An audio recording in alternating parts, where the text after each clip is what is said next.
Hello world, boys and girls, shine your light bright like diamonds and pearls. You could be anything in this world. Weight on your shoulder, let that pressure like a curl. Hello world, they could not know my name. Yo, guys. Welcome to the CJ on the Spot podcast. We in the building right now, and I can't believe it. This is going to be one of the most educational podcasts I have ever done. And that's because I have one of, if not my favorite all-time teacher. Now, there's a lot of teachers out there. If you listen to the podcast, then you're definitely a favorite. But this young lady right here changed my life. Okay, what you guys don't understand, this woman right here was amazing, and that is Miss Schulman. Thank you for coming on the podcast, Miss Schulman. I appreciate you being here.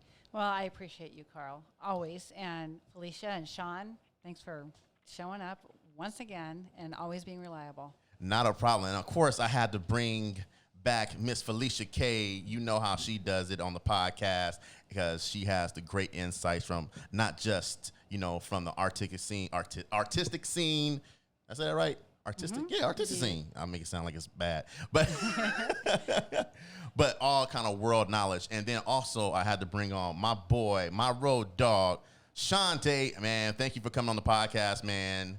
USC graduate and all that good stuff. And he's going to tell you probably a little bit of his story here and there. Yes. But we just going to hop right into it. And this is just going to be a conversation. We have some points we want to get across, especially nowadays. I mean, the world is so different. Yes. It's so different. Like it is forcing people to do a lot of different things like at home. I mean, Miss Schulman, I cannot understand, nor can I really apprehend what it's taken to teach from at home. And I know, Sean, you're teaching at home. I know your fiance is teaching from at home, and it's just, I know it's crazy for you guys. Mm-hmm. Do you want to just speak on that, Ms. Schulman, about just what has been the whole thing with this teaching online, and how you've been feeling about that? Well, it's been quite a challenge. Probably the hardest thing I've ever done in my life. It's like being a first-year teacher. And Sean, you can probably attest to this too. Although you may have been using the same learning platform that we just learned, probably like literally 3 weeks ago. Canvas. I don't know if that's what you're using. So it's been quite a challenge. It's a different set of rules, little things like I just want to be able to hand the kids something or take their paper, and you can't do that. Just the little things that you miss. Those little interactions that you miss, man. And that's crazy. I did like 2 online courses in college, and I was just like, oh, so you mean to tell me I actually have to do work? I mean, because it's all on you. You can't ask a question. If you do, they got certain time frames. You got to call them and you do a live thing, and then you're like, send an email. Send it and send an email. Oh my God, that's crazy, man. And the purpose of education, is to really educate people on just common base knowledge. I feel, and to educate people on just the world itself that they living in. And being that now we're living in this bubble, it's kind of hard. So, I mean, Felicia, purpose in education. What is your take on that? I think they play into each other. I think, especially coming out of high school, you have to make a decision on what you want to do. And I think that when it comes to education, it should be geared around I don't feel like you should just be thrown into college, but really, unless you don't know what you're doing, unless you don't know what you want to do. But I think that it's important and to really find out, try and ask yourself that question, like, what is my purpose? Why am I here? What are some of the things, the injustices in the world that upset me, that I can use my gifts to be of service to it? And then from there, it lets you know, what kind of education you want to seek out. If you want to be a doctor, then education is vital. You know what I mean? If you're going into art world, how can you get an education that's more geared around that, so you really utilize education in the way in which it was originally supposed to be used for, What's so funny is, and Sean, I want you to chime in here in a second, though, but, I'm the firm believer, like, high school didn't teach me nothing High school didn't teach me nothing about life. You say that every year. I say it every year, and I mean it. But Tagline. But the thing that, like I said, the things I pull away from it, obviously, is the social aspect of it. But also, like, when I was in Miss Schulman's class, and I know, because she's on the podcast, I'm not saying this because she's on the podcast, but literally I pulled the most out of her class because she allowed us to have conversations that were not, like, she was sneaky because there was of the books and stuff like that. It was just we would go off topic and the conversations would be so full and rich that the homework assignments end up being off the conversations that we had. And literally it was like, okay, this is easy now, because she allowed us, she gave us a platform, she gave us a place to be free and open and say what we wanted to say, and with no judgment, which was, really great back then, you know what I mean? And that's such a great quality as a teacher too, to be so adaptable, because especially with the education system, you got sometimes teachers that cram in their way, but you get lucky sometimes to have great teachers like Ms. Schulman who help really nurture your own voice, and give you the freedom to do that. So that's beautiful. Now, Sean, let me ask you this, man. What was your feel and take of high school? Like, what did you feel like you really learned, or if you did anything from high school? So, kind of just echoing what everyone's saying or putting labels to what you're saying. It really was about relationships and how important they are and how influential they are when it comes to the learning process. Yeah. If you cared about your teacher, you would learn a mass amount. If you didn't care about your teacher, you may put in the least amount of effort you need just to get a passing grade. Some teachers were better than others. I still have my mentor. This conversation is making me need to check in on him. But yeah, honestly, it was just about the relationships. I can tell you the Pythagorean theorem off the top of my head. I don't know much about taxes at this current point in time. So there are a lot of gaps in education that need to be filled. But I was into sports too, so. And one thing I want to mention too, Sean, especially with you, and I love to praise you on this because I felt like there's a lot of kids out there who are thinking about themselves, like, life after high school, what's going to happen, and do I have to go straight to a 4-year college? Do I have to do this? And for a person, you found your way. Doing 2 years at a junior college and then going ahead and doing, another 2 years at, a Cal State, and then going to do your master's at that other school, other than UCLA. I don't like to mention all the time because, damn I'm sorry, Trojans. I didn't hear you. What did you say? You damn Trojans. All right. Okay, cool. But doing your master's program at USC, so you pretty much got your whole full education in about 7 years for the most part. So it's just one of those things where, like, kids who are out of high school, they think, what is your advice to them? Like, do I have to go to a 4-year route off the back? Do I have to do, you know what I mean? So the thing about, I like to focus on the relationships when it comes to school, just because it's impactful when you move forward in life. Mm-hmm. And so looking at the people closest to me as a freshman in high school, I saw how stressed they were and how anxiety filled they were. And mind you, we were too young enough to know what anxiety was or be able to recognize that. But they were extremely overwhelmed on just trying to get through classes, get straight A's, and I wanted no part of that. So once I learned about community college and realized, you know what, you can kind of get to where you need to go doing not necessarily less work, but doing it at your own pace. Yeah. I saw that trajectory moving forward ever since freshman year. And the thing about that is, and you find your way. You know what I mean? And sometimes people don't know what they want to do at high school. I didn't know what I wanted to do. I changed my mind like 3 times in high school until I got to college, and I'm like, okay, I kind of have an idea what I want to do. And I know that was the same for you, right? Because you really found the career you want to do while you were at junior college, right? Well, surprising enough, before we went to Cerritos, I managed to get a babysitting job. And being able to, like, work with that little child at such a young age, plus taking a child development class at Warren, that was like my aha, this is what I kind of want to do for life moment. Mm-hmm. Manny gang all day, by the way. We out here. But, yeah, to your point, the teachers I met at community college were extremely influential. She's actually a very close mentor of mine as well. And she showed me what a smart, intelligent, and thoughtful lesson plan could do for not just kids, but for me as an adult. Like, go figure, putting popcorn, baking soda, and vinegar in a cup could make a child's life change forever. And I'm sitting here like, oh my God, hey, chemical reactions. This is science. And the kid is like, yo, popcorn bubbling in the air. Oh my god. So it was cool to be able to like see those things and concepts and be able to translate them moving forward. That's dope, man. I love it because you got real life experience, man. And you're juggling, school, a social life, and just so many different things when you're doing it. And a lot of people don't understand, like when you go to a 2-year college, it is a 2-year college, but you literally have to go like every semester. People don't understand it. Like, yeah, it's 2 years.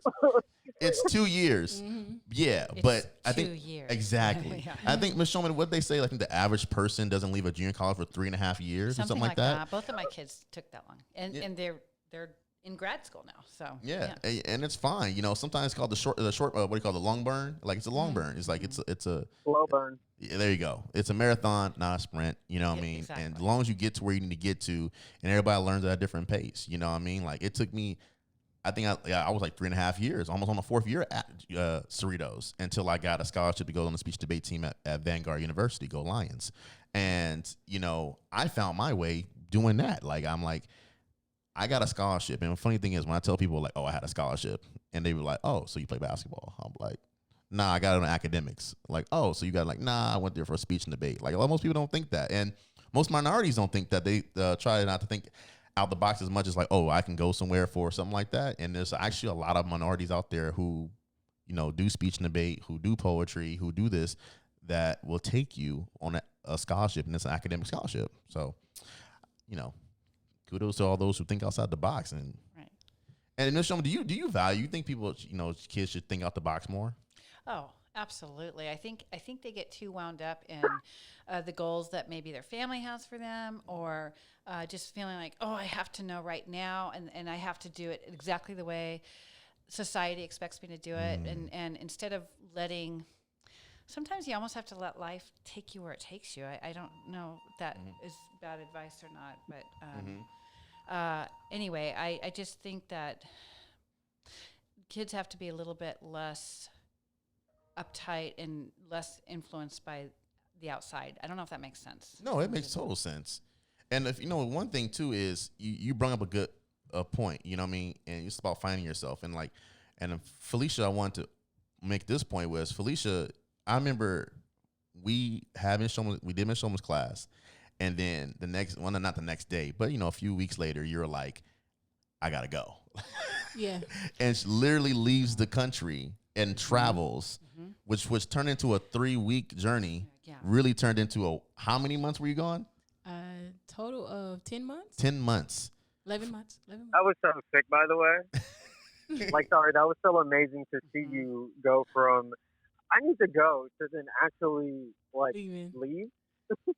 And the thing, hearing you speak it into the universe is dope. Sorry to interrupt. No, it's cool, man. All I was gonna say was the thing about that I found that was so great is, Felicia really went with little to no money, and she had a vision, she had a dream, she wanted to go. She's never been outside the country, and she had family and friend support, and which is hard because a lot of people and a lot of probably students listening may not have that family support, may not have that friend support, so but there's avenues out there to help you get to where you need to get to. There's programs. You just gotta do the research and do it. You gotta sit down. If you really want to do it, just do the research, and you can find out. Like Felicia, you literally did you released your book, you made money off the book, and you're like, this is how much I have, and then you went out to the UK and just killed it, and just made building good relationships while you're out there. So I just want you to speak a little bit of your travels and what you learned about building relationships, and finding your own journey. Yeah, definitely. So just a little bit about my journey. I did some college. I did sports while I was in college. I got into performing arts, and I got into poetry and writing, and that took its own life. And so, and then I worked at a community cultural center for 12 years. So by the time I hit 30, I had decided, there's a few things. I felt like God was pulling me somewhere. I also felt like I hadn't experienced nothing outside of America.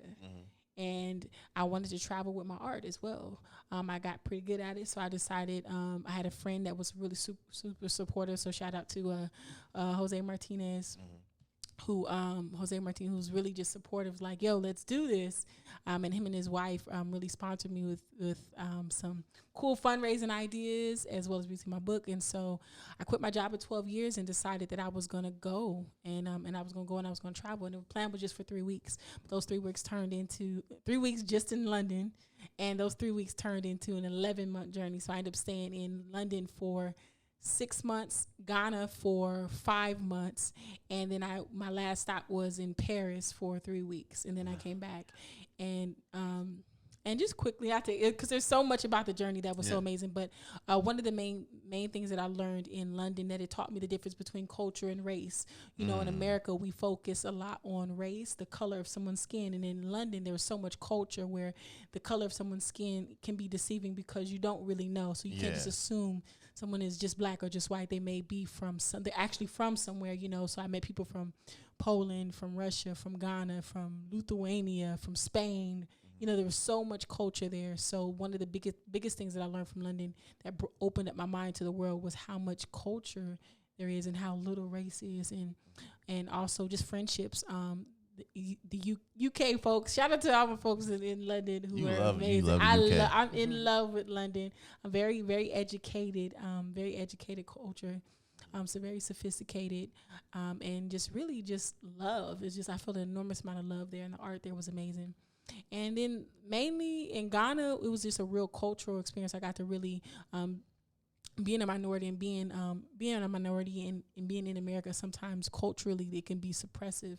And so it was really gave me the chance to really get in touch with my roots and what it meant to be black or African, and how that, and it really helped me to just find myself in a new kind of way. So I think it's important to have that trip to where you like really venture into your roots. And then Paris was just a gift. It was just like the best last stop ever, because I got to see the Eiffel Tower and just so many beautiful things. So it was just an eye-opening trip that I think that I wish I would have had the opportunity to do out of high school, because it was time for me to learn my own voice separate from my sisters and my mom, and learn my own voice and what I wanted and things that I cared about. And it really, I just wish I would have had the journey earlier. But it was an amazing trip, and I learned so much. And you know, that's one thing to bring up too, is, you know, there's so many things you can do after you graduate. I mean, you can go to college.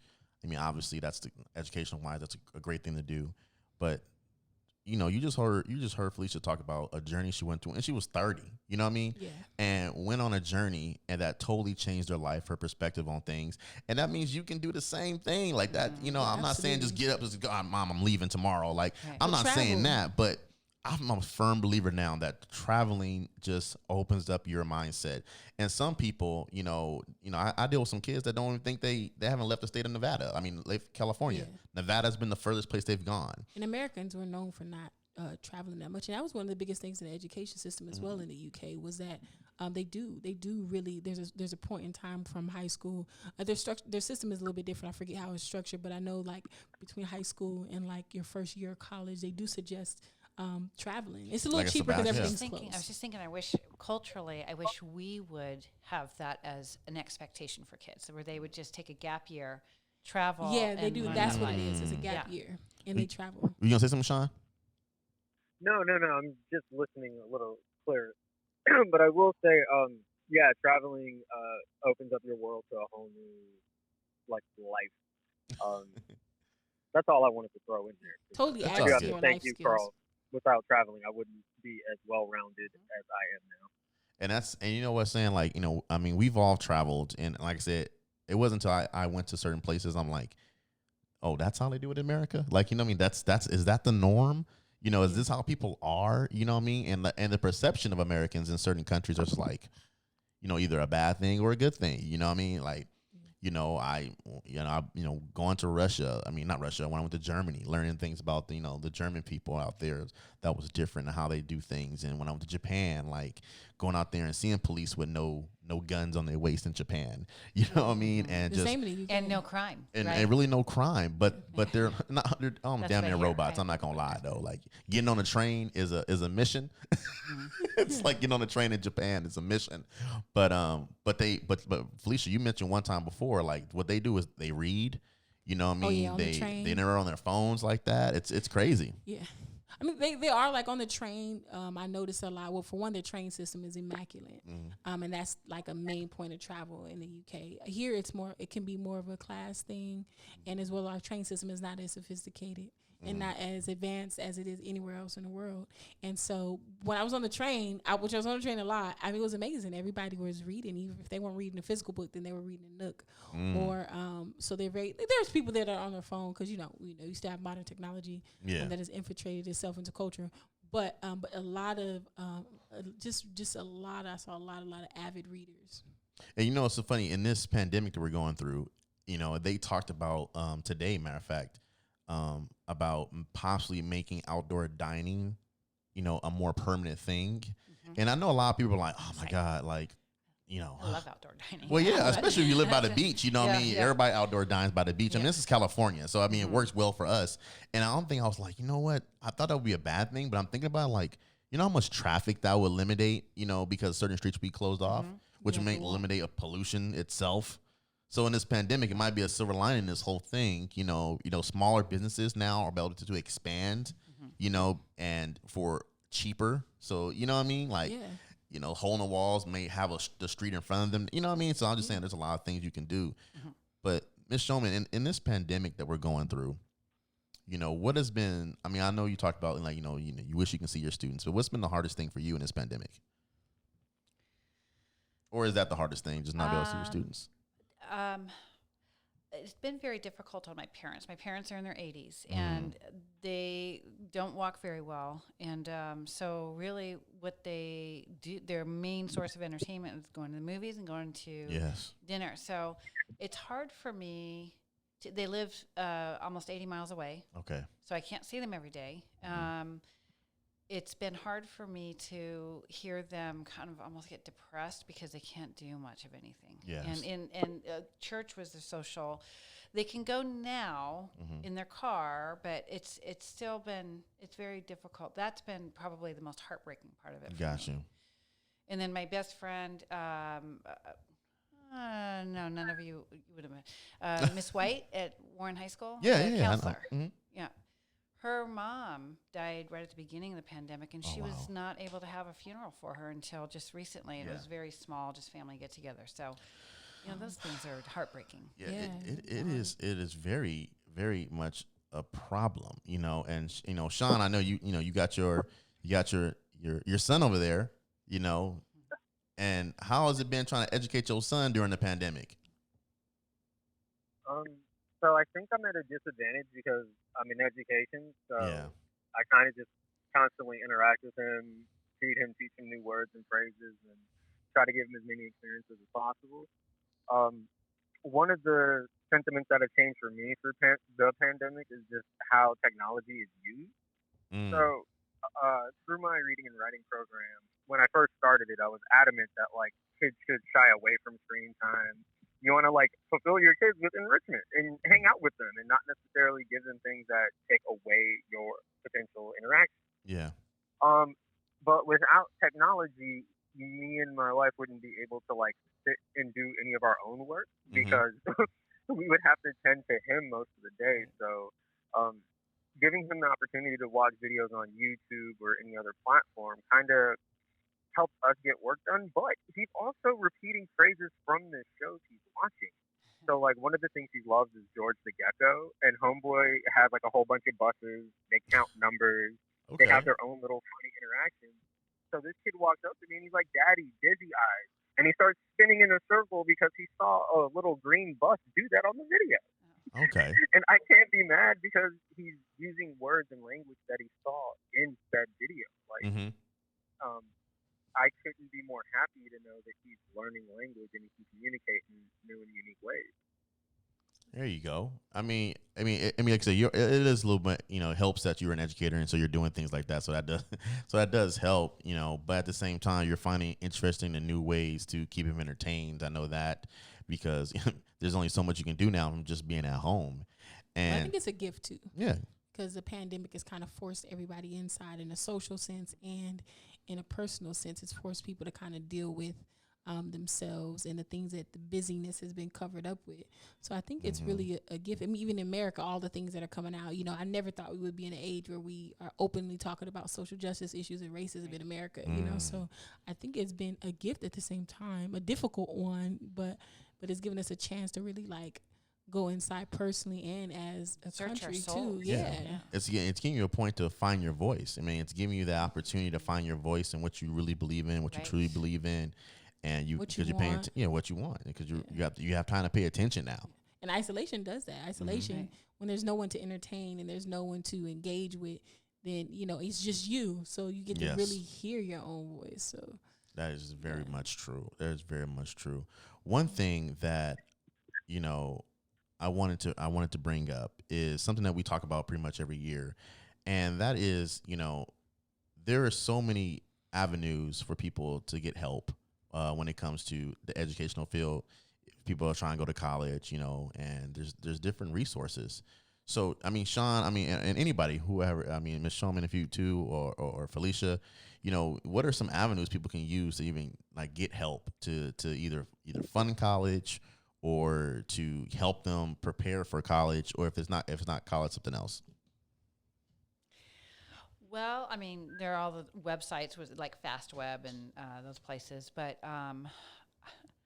one of the things I know, you just have to get in there and research and find ways to finance. You always talk about, I mean, I hope you tell your story about the kind of student you were in at Warren and how you financed your life, because I think it's important for students to understand that things aren't just going to fall on their laps. They have to work for it. And I think the term you use is grind. Yeah, you got to grind. Like, it's literally like, and, you know, I want to I don't know quote. if that's okay that's to a say. cool No, word. It is. That's so cool.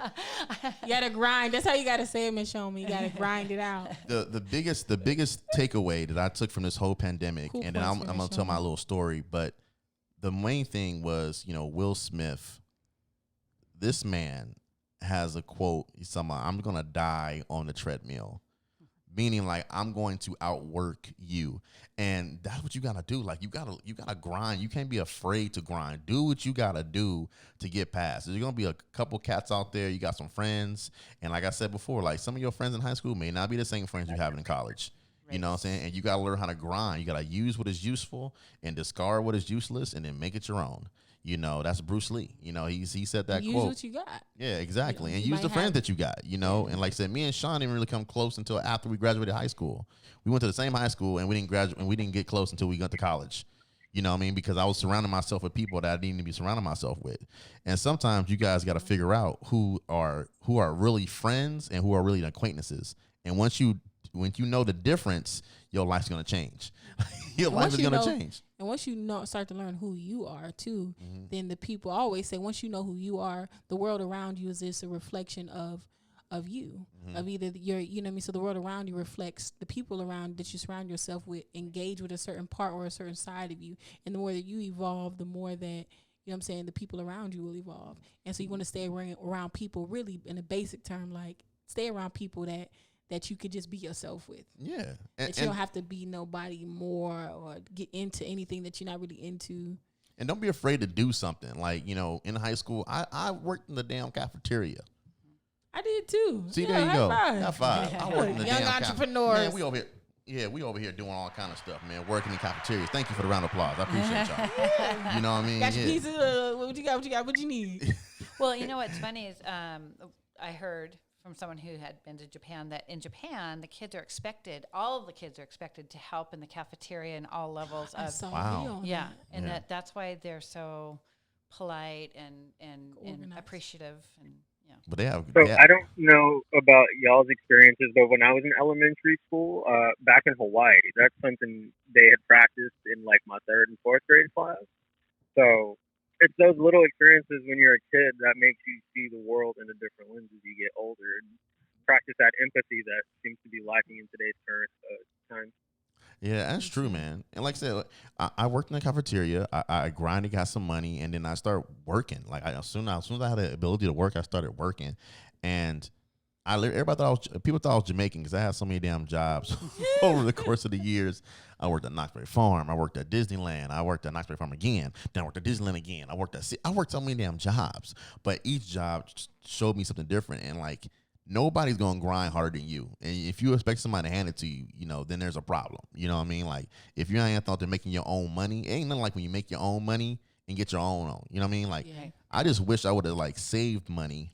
That way, when I graduated, either I had the money to go somewhere, or money towards college. You know what I mean? Like, and saving is a big difference. Scholarships too. There's so many scholarships. That's what I was saying. Like, find something that you love to do. You know what I mean? Because there's so many scholarships for pretty much anything. Right.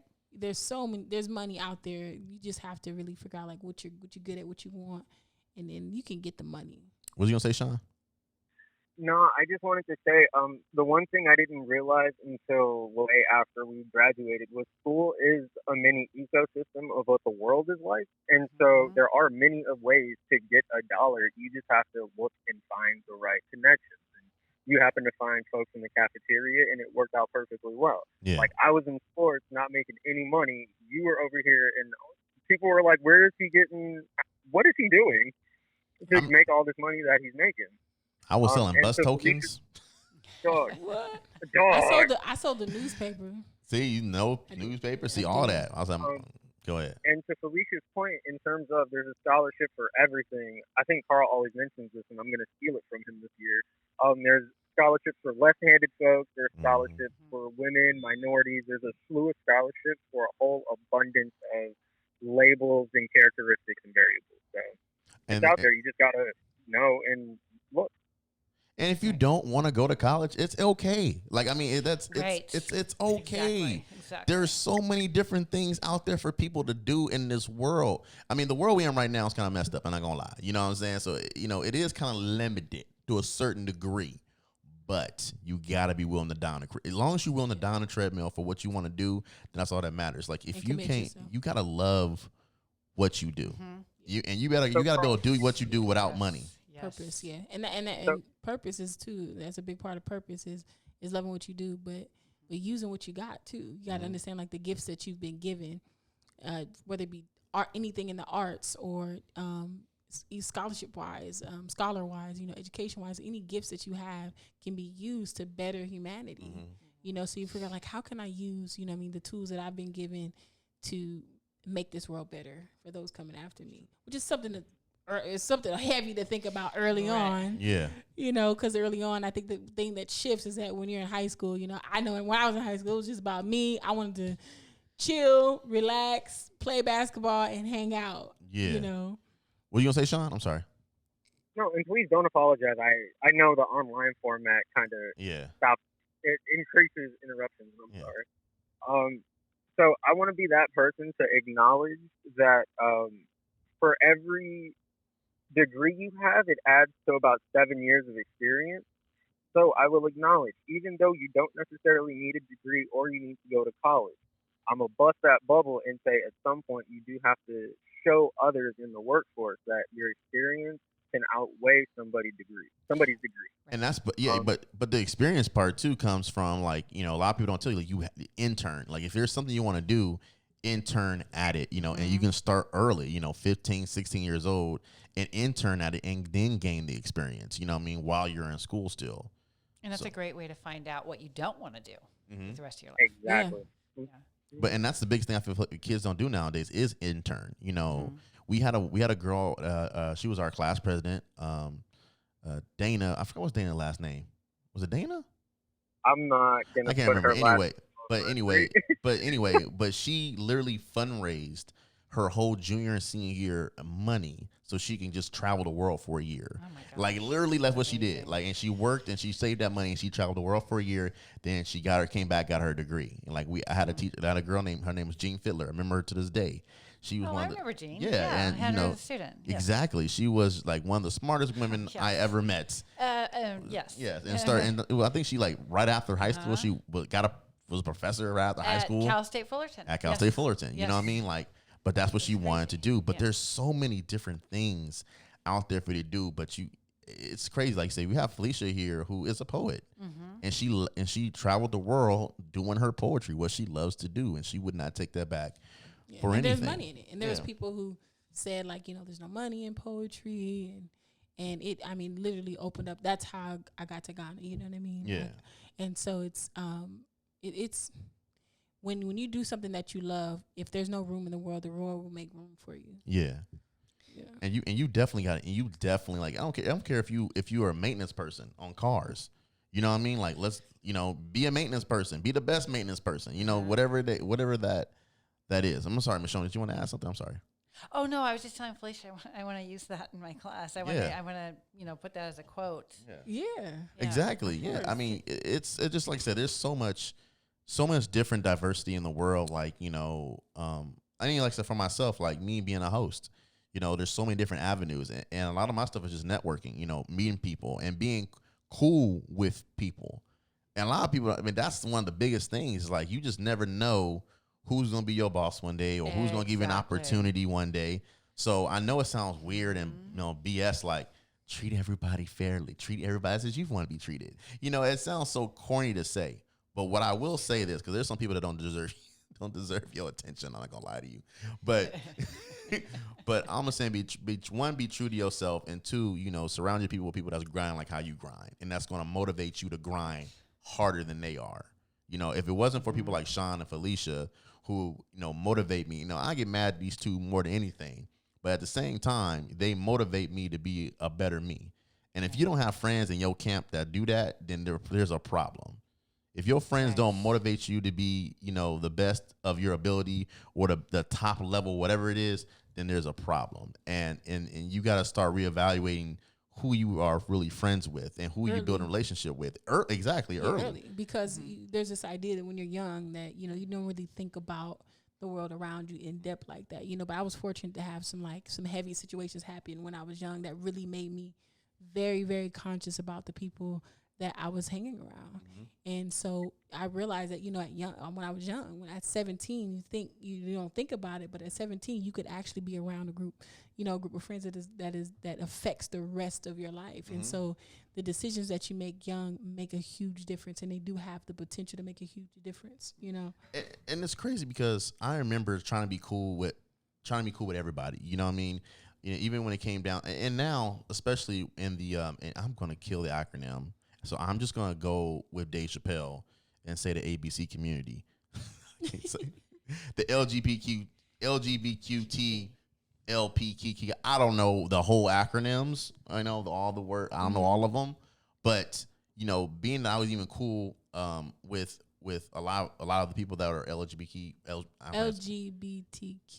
Yes, in the community, it opened my opportunity for a lot of different things, and it opened my eyes to a lot of things. A lot of people think like, oh, because you're gonna turn gay if you hang out with gay people. Like, no. Anything, my wardrobe is gonna be phenomenal. Okay, but that, I mean, and the world changes because 50 years ago that wouldn't even be a part of the conversation. But that goes to going out into a world that has different views and opinions and different different identities and different, just a lot of different things. And so it just goes to the point of which something me and Ms. Schulman had previously discussed, which was, just the importance of being able to maintain your own ground and who you are while being respectful of other people's perspectives and opinions at the same time. Right.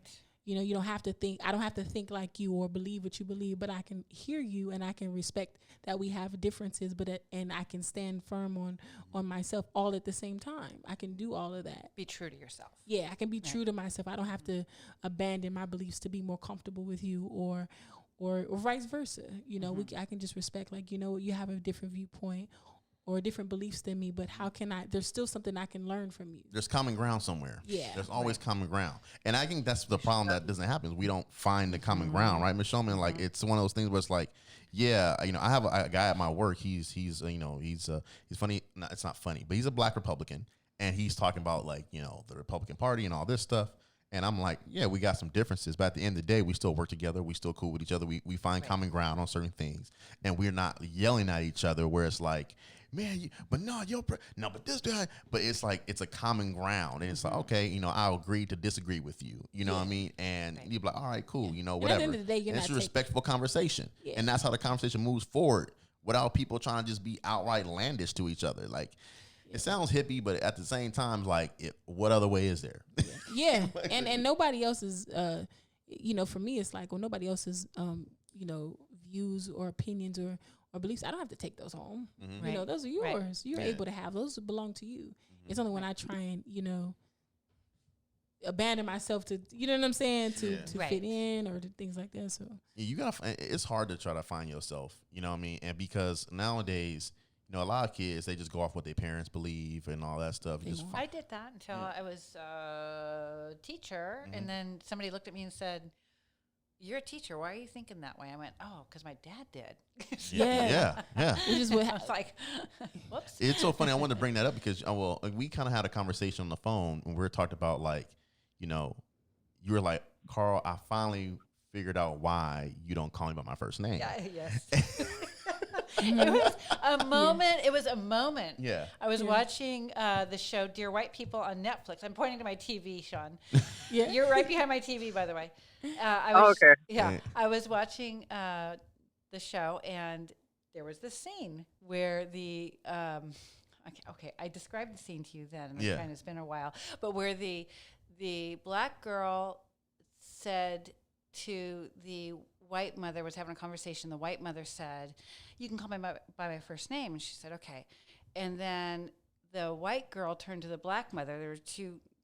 And said, "May I call you by your first name?" And the black mother said, "No."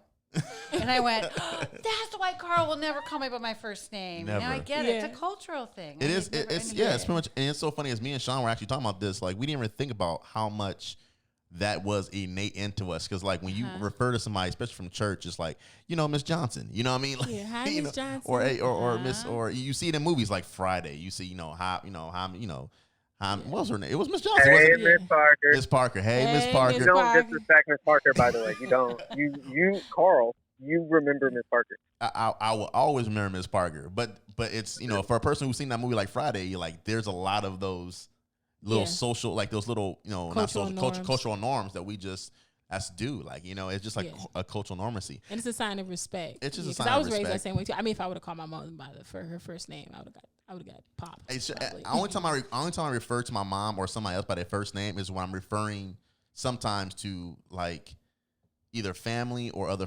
I'm saying, like, you know, like, or somebody asked me what's your mom, you know, asked me what my mom's name is. Obviously, I'm gonna say Katrina. I'm not gonna say her name is Tubbs. Like, you know what I mean? Like, but at the same time, and it's just funny. And then, you know, but I really wanted to say, Miss Schulman, I value the fact that you even watched that show.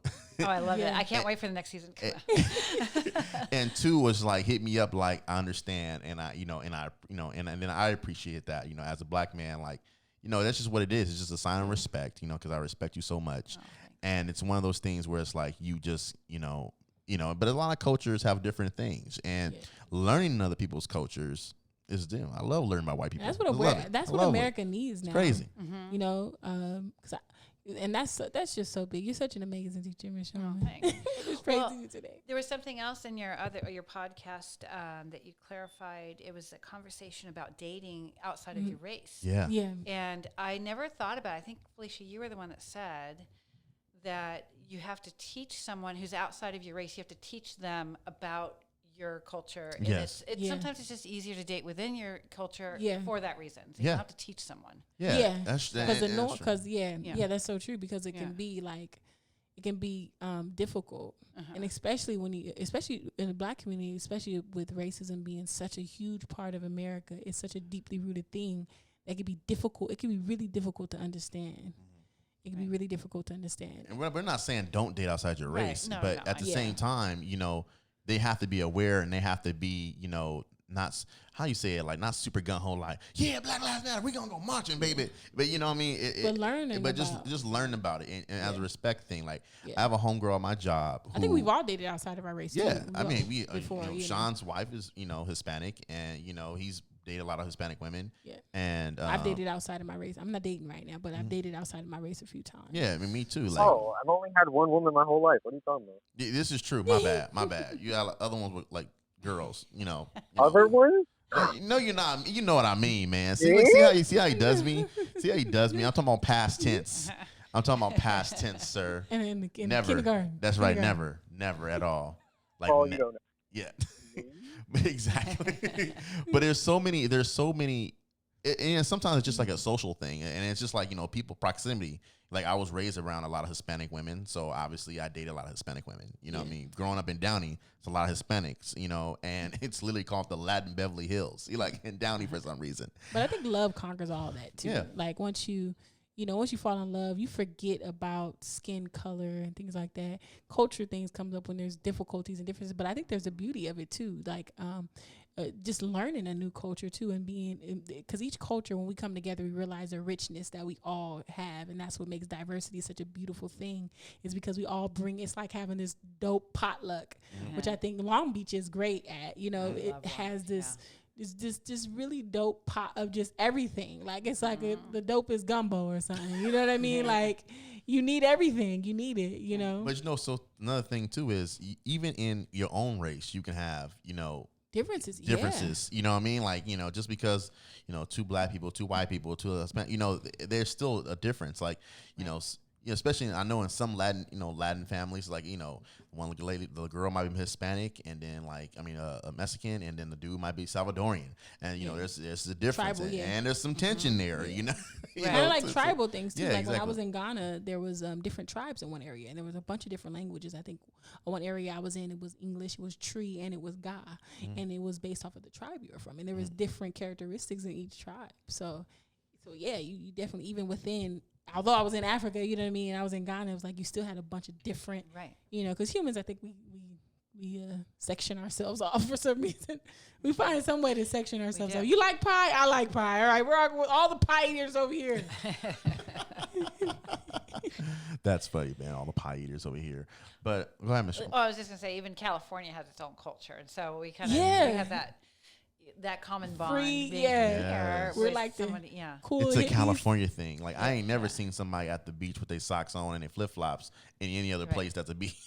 I think that's a California thing. And we're spoiled too. Yeah, we're envied for our weather too. Right. Like when I was in the UK, they're like, why are you here? You get sunshine like 365 days out of the week. What do you want here? Right. It rains all the time. I like your rain. You just now you want it, right? Like I miss the rain so much, man. But another thing I wanted to talk about too, real quick, is, I'm actually so happy for this pandemic that it was able to bring people together. It was able to, people to think outside the box, and you're not. I feel like a dick when I say it like that, but I'm like, if you don't think outside the box, then you're never gonna leave outside the box. Yeah, that makes sense. Like if you don't think of how to get out of the box, your ass gonna stay in the box, and you don't want to die in a box. And I remember saying that movie Last Holiday, and Queen Latifah is like, I lived my whole life in a box. I don't want to die in one. You know what I mean? Because she's like, I want to be cremated and spread my ashes, kind of deal. Yeah. But it's the same thing. It's like everybody's inside this box, and you got the people who survive are the ones who think and get outside that box. Right. And once they get outside the box, they might find another box to get into, and then they get outside this box. And it's just one of those things. The only way to get out of it is to really find out who you are. To find your own voice. Because if you don't find out who you are, you end up repeating. Like it's almost like an echo. There's a lot of echoes that are around you, a lot of voices that are around you. And if you don't know your own voice, and you can't distinguish it from all the voices around you, so you end up really before you know it, start echoing stuff that you've heard before, that you've seen somewhere else. Because your mind, and that's why isolation is so important. Spending time by yourself is so, important. Why people avoid it too. You know what I mean? Because when you're sitting alone, you got to deal with you. But it's important that time for isolation, so you can know, like, you know what, I don't like that. My mom likes that, but I don't like that. And just to use something kind of from Will Smith with my own little logic to it, it's like building a wall, brick by brick. And in order to build a wall higher and higher, you got to layer different bricks until it gets so high it starts to lean. And when it starts to lean, that's how you know, okay, I've reached the top of my, Yeah. at this point, when do I not plateau, but like, I'm trying to figure out how to say it. What's the word I'm looking for? When, Go ahead. One of my when you're trying to kind girls of fall. like. Oh, sorry, Felicia. Please. No, I'm continue, sorry. please. Please, Sean. Girl, Mama taught me better. Please. Sean, I insist because it's so cool. This virtual thing too is like It's not the same. it's I'm not sorry. the same. We need you here. I lost my train of thought, which is why you got to go now. I was just gonna second what Carl was saying. It's like kind of once you reach the top and your tower starts to lean, and you start to kind of lean over into your real purpose, which I don't know which direction Yes, you're going, but you kinda that's start to exactly what I'm lean trying to into- say. Like you're leaning into your purpose, and it's not toppling yet. You know what I mean? And But it comes together piece by piece. Like the more that you build that, the more kind of like it just, because sometimes purpose doesn't come right off top. No. Yeah. I started off. I mean, after college, I didn't know what to do after basketball, and I ended up wandering into this creative writing class, and then 7 years later, I'm just like this international poet, and I would have never guessed that. So sometimes life is like layered like that, where it's just one experience that leads to another experience that just opens you up. So it's important that brings us to a good point, to being open to new experiences and trying different things, so you don't end up in a box. Yeah. Right. Blow up the box. I don't know if Sean, did you remember what you're going to say, Sean? I appreciate you, Ms. Schulman. Yeah, so my homegirl likes to coin the phrase, you have to shake bleep up. The universe can get you into a place of stagnation where you may be lost, or you may feel like you don't know what really to do, when in all actuality, the signs have been floating across you the entire time.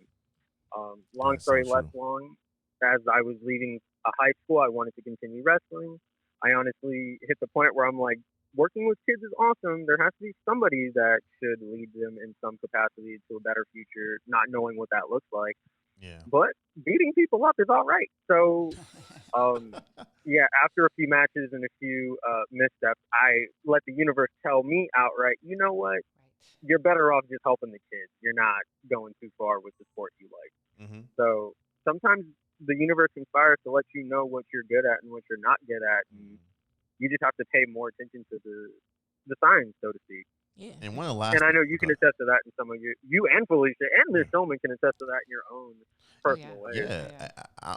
One thing I want to bring up too, and this is probably one of the last things I want to say, because I think it's important, is a lot of you guys who are 11th grade, 12th grade, who are listening to this right now, I want you to know, embrace your weirdness.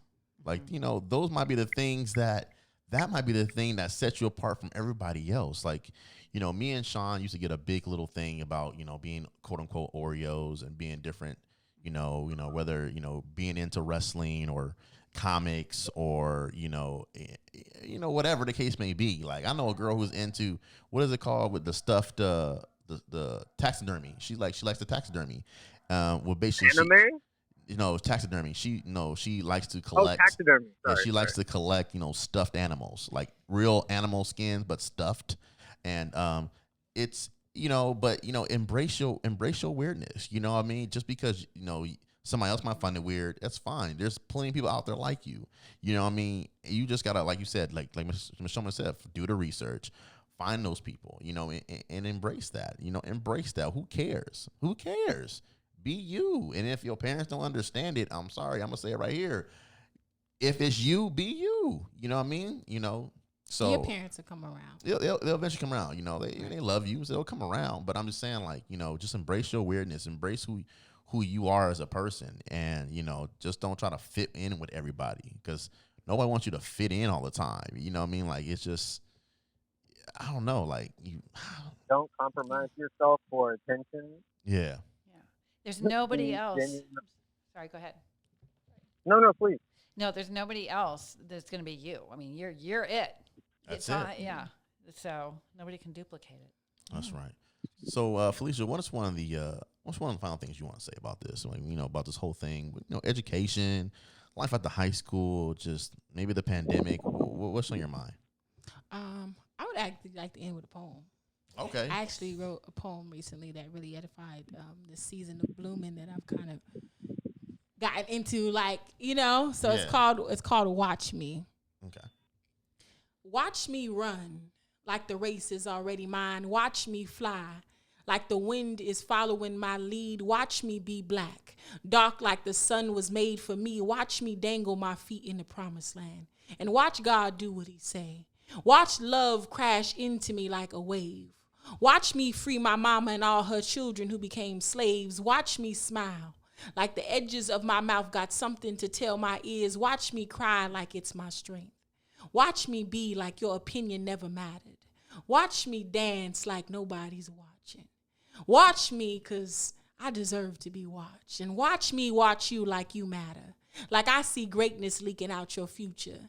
Like you got an army of angels behind you. Like you can't be covered, ignored, or pushed aside. Like you too big of an idea to be quiet. You should say something. Say it loud too. Bet it echo around mountains and into tombs. Bet your voice opens doors that your hands can't. Watch me. Every year. Wow, that's so sick.